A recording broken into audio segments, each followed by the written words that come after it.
করবে? হাত সোজা করো।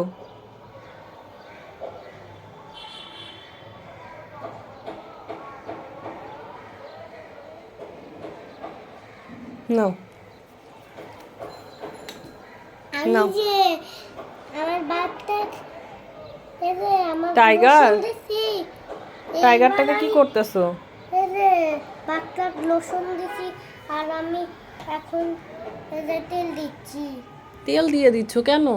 ওই যে ঠান্ডা লাগতেছে তাই গরম তেল দিতে বলছে তাই। কে দিতে বলছে? তুমি ও বলতেছে ও আর এও বলতেছে। বলতেছে আচ্ছা আচ্ছা, তুই তো বলি টাইগারটার বলতে পায়ে টায়ে তেল দিয়ে দাও। আর তারা ওর মুখে দেয় রে আর দাঁতের মধ্যে দেয় আচ্ছা। এই দেখো মাম্মা এই দেখো মাম্মা আমাকে হ্যালো